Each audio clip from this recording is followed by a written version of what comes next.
How do you manage experts? Hello, YouTube. This is Dr. Dave Massock. I'm talking to you about reciprocity.com.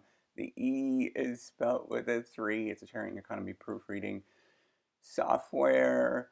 So, anyways, I want to talk to you about um, managing experts. And this is kind of an interesting phenomenon that I was thinking about. In the sense that managers, so this is, and I'm speaking in from my own perspective when I'm building this application. So what I'm trying to do is identify particular experts that are great at writing, they're great at proofreading, they're great at sort of helping other people out. And this is a really interesting phenomenon because I myself am not a great writer. That's actually why I'm building this. So I have this one particular problem, right? How do I share and get feedback from other people very easily? And how do I improve my own writing or create some sort of system where I can improve my own writing and become a better academic and make sure that I get feedback faster and things like that, because feedback is really incredibly important to any way or any particular way of being an academic as well as learning and improving. And how do you develop this system where you identify great experts that can give you feedback? And this is the same particular model or problem that managers face. So I'm a professor of innovation strategy and entrepreneurship. And we talk about this actually in my graduate studies or graduate program. I teach organizational theory and other things in strategy. And we talk about this particular problem, or we sort of briefly touch on it.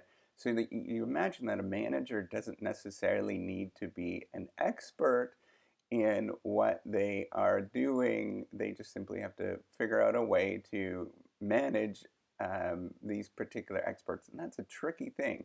So for myself, I'm not a great writer. So I'm trying to figure out a way to identify um, these experts. And what you have to do, or what you have to sort of think about, and there's actually, before I get into that, there's lots of different cases of this. So immediately from my perspective, you can think of, so from a university, there's a president of the university.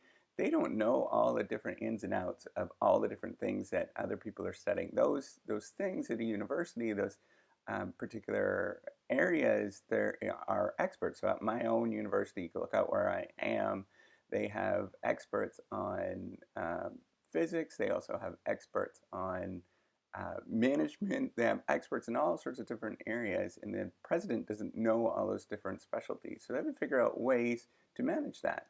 Well, and how do you do that?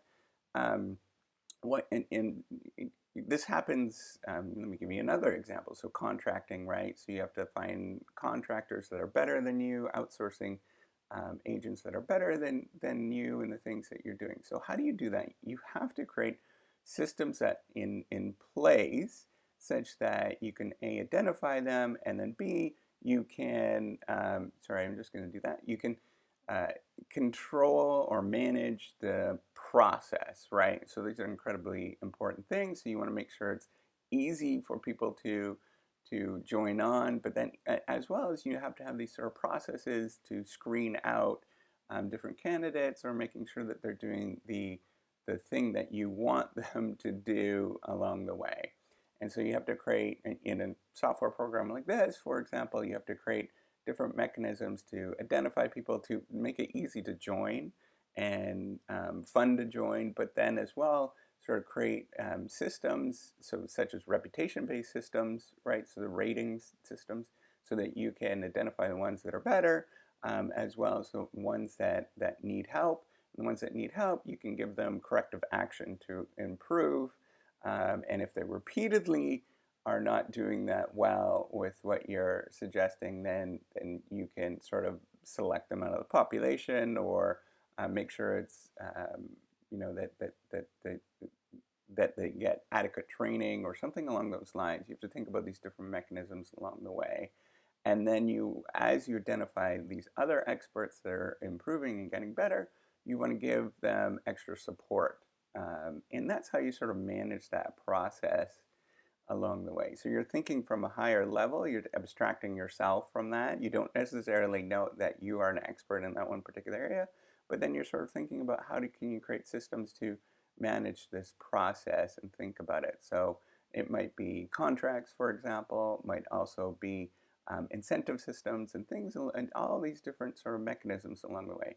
And we would talk about this in a graduate class in organizational theory. If you want to learn about this kind of stuff, you're welcome to look at different universities that are doing this kind of stuff and attend one.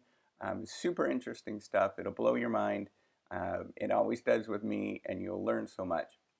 So anyways, if you like these videos and you want to learn more stuff, go and subscribe to the YouTube channel. Those of you who have already done this, you are so cool.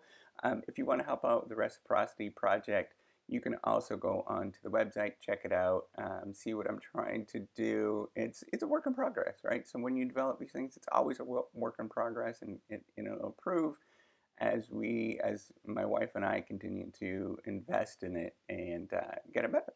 So with that, have a good day and take care. Bye.